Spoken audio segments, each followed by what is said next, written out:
नमस्कार मित्रों, मैं आपका एक धर्मयुद्ध अपराधी।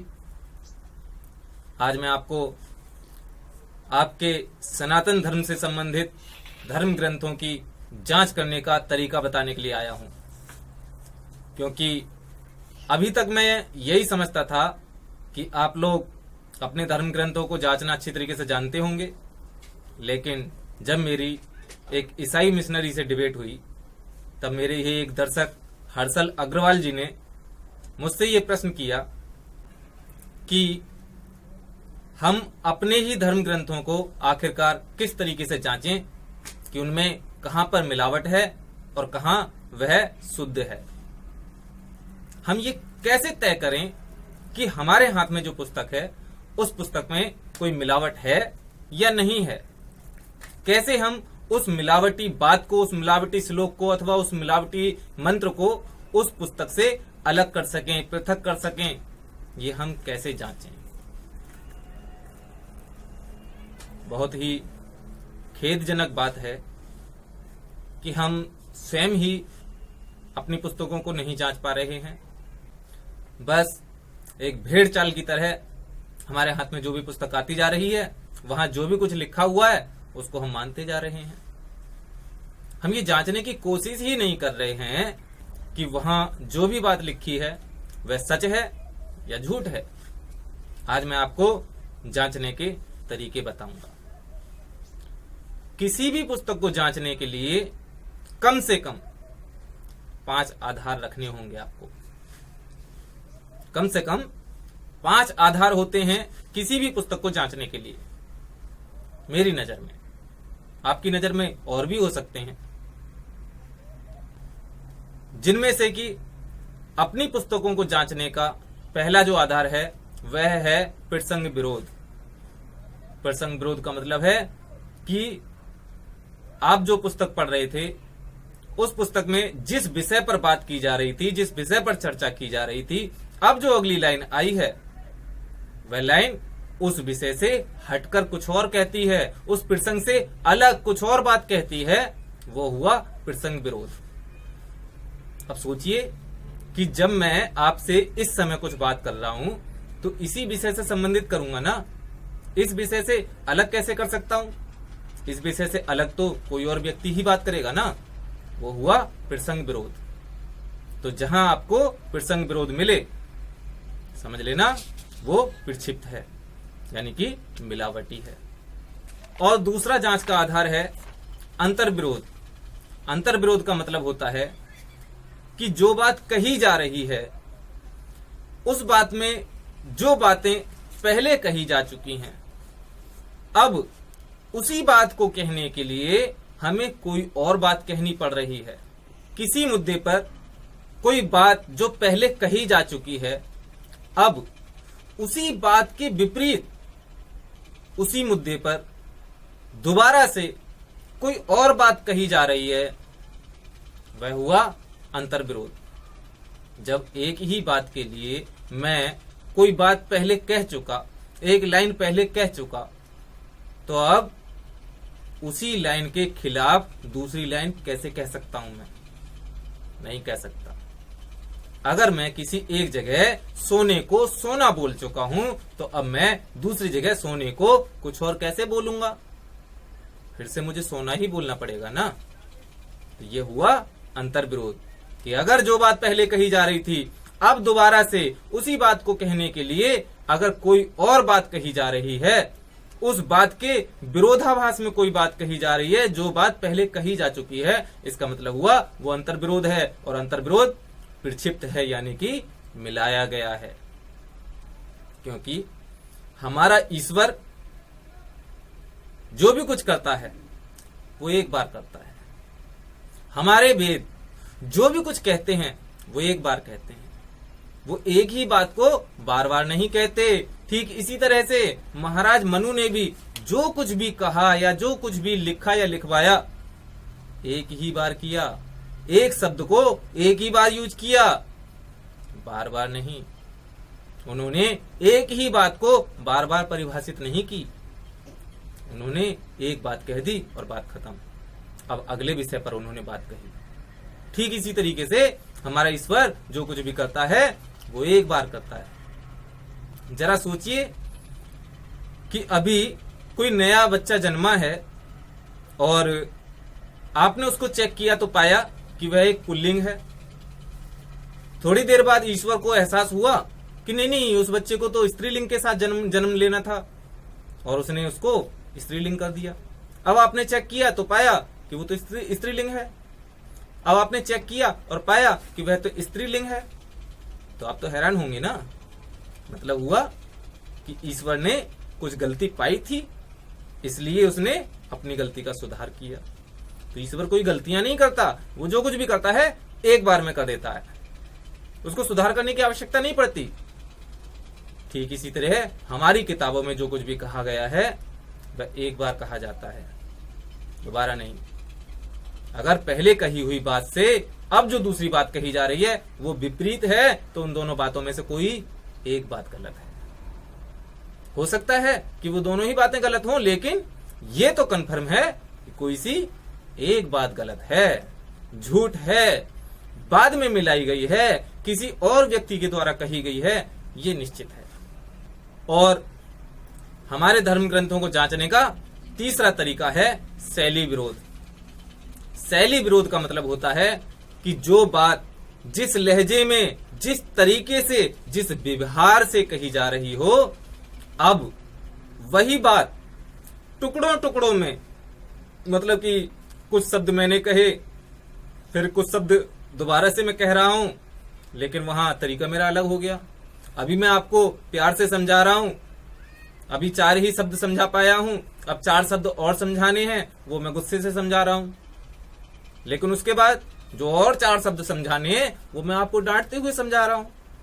उसके बाद जो और 4 शब्द मुझे समझाने हैं वो मैं आपको प्यार से समझा रहा हूं। इसका मतलब हुआ कि ये शैली विरोध है कि अगर मुझे कोई बात कहनी है या आपको कोई बात कहनी है तो वो आप एक ही तरीके में कहेंगे, आप बार बार तरीके नहीं बदलेंगे। आप अगर अपने बच्चे को डांट रहे हैं तो वो आप डांट ही रहे हैं, आपका तरीका डांटने का ही है, आपका तरीका मारने का ही है, फटकारने का ही है। अगर आप अपने बच्चे को प्यार से कुछ समझा रहे हैं तो आपका तरीका प्यार से समझाने का ही है, वो तरीका बदल नहीं सकता। एक बात एक ही शैली में कही जाती है, अलग अलग तरीके से नहीं, अलग अलग शैली में नहीं। अगर आप अपनी पुस्तकों में अलग अलग शैली में एक ही बात को पाएं तो समझ लीजिए कि वो बात विक्षिप्त है, मिलावटी है, किसी और व्यक्ति के द्वारा उस पुस्तक में मिलाई गई है, या उससे पिछली वाली बात वो मिलावटी है। दोनों को एक जगह रखिए और दोनों को चेक कीजिए, तब आप उनमें से किसी एक बात को अथवा दोनों ही बातों को, ये भी हो सकता है कि दोनों ही बातें आपको परिचित मालूम पड़े, लेकिन निश्चित होगा कि कोई सी एक बात तो झूठ है, मिलावटी है। और हमारी पुस्तकों को जांचने का जो चौथा तरीका है वो है शब्दों के अर्थ या भाव का बदल जाना।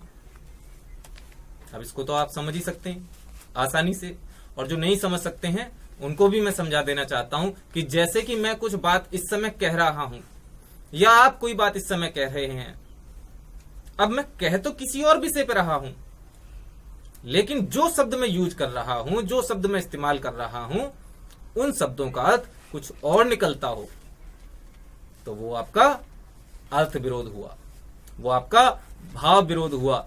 जैसे कि मान लीजिए मैं आपसे कहूं कि अभी अभी मैं भोजन में सोना खा करके आया हूं, तो आप सोचिए क्या सोना खाया जा सकता है? सोना क्या होता है? सोना का मतलब होता है एक धातु, और सोना का दूसरा अर्थ होता है सोना, यानी कि सोने के लिए जाना, सुसुप्तावस्था, निद्रा। तो निद्रा को तो कोई खा नहीं सकता, भोजन के रूप में वो भी। तो यहां हम क्या लेंगे? शब्दों का अर्थ लेंगे कि सोना खाया यानी कि धातु खाई। अब क्या कोई व्यक्ति किसी धातु को भोजन के रूप में ग्रहण कर सकता है? नहीं कर सकता ना। तो इसका मतलब हुआ कि जो मैं बात कह रहा था ये बात उस बात के विरुद्ध चली गई, ये शब्द उस बात के विरुद्ध चले गए जिनका अर्थ कुछ और निकलता था।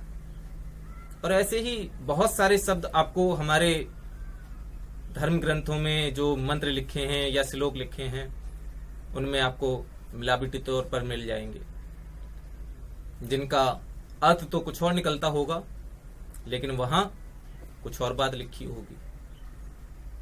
तो इसका भी ध्यान रखिए कि जहां जिन शब्दों का अर्थ या भाव बदल जाए वो बात मिलावटी है। और जो पांचवा आधार है हमारी पुस्तकों को जांचने का वो है सृष्टि क्रम के विरुद्ध या विज्ञान के विरुद्ध कही गई बात। तो आप सोचिए कि जो भी कुछ इस सृष्टि में घटित होता है वो एक नियम के द्वारा घटित होता है, उसका एक नियम है, उसी के द्वारा होगा वो, उससे विपरीत कदापि नहीं हो सकता, बिल्कुल नहीं हो सकता, हरगिज नहीं हो सकता। जैसे कि नियम है कि किसी भी फल को लाने के लिए हमें पहले बीज की आवश्यकता होगी, तब जब हम उसको रोपेंगे, एक वृक्ष उगाएंगे, तब उस वृक्ष से हमें फल अथवा फूल प्राप्त होंगे। तो यहां मूल क्या हुआ? मूल हुआ बीज। और दूसरा उदाहरण लीजिए कि सृष्टि क्रम का नियम है कि कोई भी संतान केवल और केवल माता पिता के द्वारा ही उत्पन्न हो सकती है। तो जब भी आप अपने धर्म ग्रंथों पर कहीं पर भी किसी भी लाइन में ये बात लिखी हुई पाएं कि फलां ऋषि या फलां देवता किसी पत्थर से उत्पन्न हो गया, किसी पेड़ से उत्पन्न हो गया, गोबर से उत्पन्न हो गया, समझ लीजिए कि यह बात सृष्टि क्रम विरुद्ध है, विज्ञान के विरुद्ध है। क्योंकि पत्थर से विज्ञान भी इंसान का बच्चा पैदा नहीं करवा सकता, पेड़ों से, फलों से, फूलों से, गोबर आदि से इंसान का बच्चा कदापि विज्ञान नहीं पैदा करवा सकता। अब आप कहेंगे ईश्वर तो सर्वशक्तिमान है, वो तो कुछ भी कर सकता है। आपकी बात एकदम सही है कि ईश्वर सर्वशक्तिमान है, लेकिन पहले आप सर्वशक्तिमान शब्द के अर्थ तो समझिए। सर्वशक्तिमान का मतलब होता है कि ईश्वर जो भी कुछ कार्य करता है वो उसमें किसी की मदद नहीं लेता, किसी की सहायता नहीं लेता, और वो जो कुछ भी करने वाला है या कर रहा है उसको रोकने की सामर्थ्य किसी व्यक्ति में नहीं है।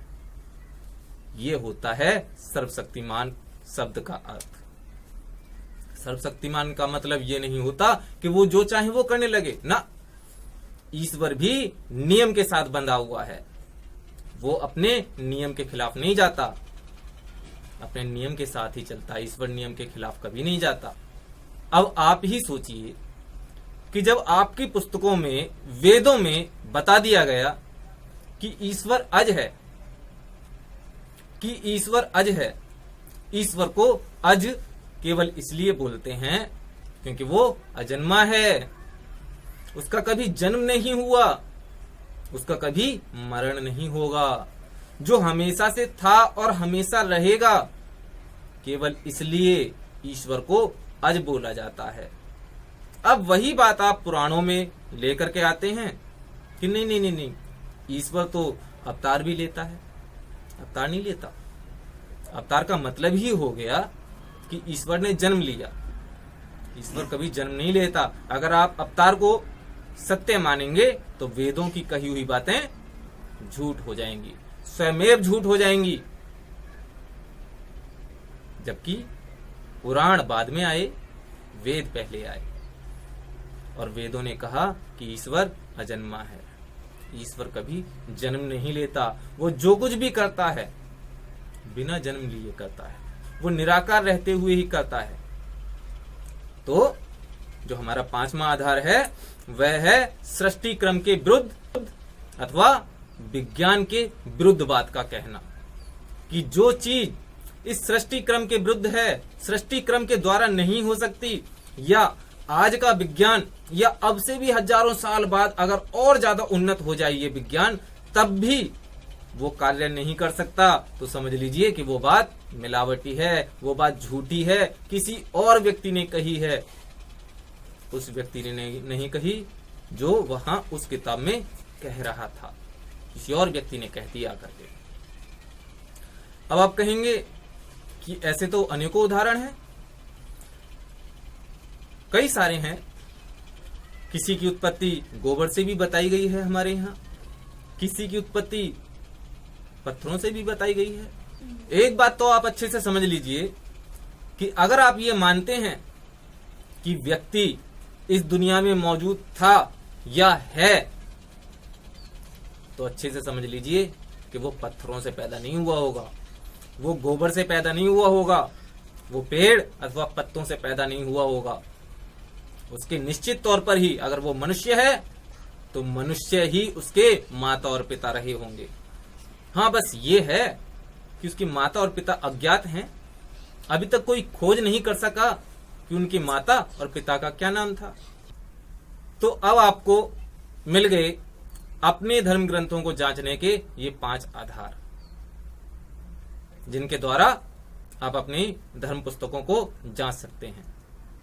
आज के विज्ञान के द्वारा, या ये सोचें कि अगर ये विज्ञान और भी ज्यादा उन्नत हो जाए तो क्या ये घटित हो सकता है, और जब आपको जवाब मिले कि हाँ ऐसा हो सकता है, तब मान लीजिएगा कि वो बात सच है।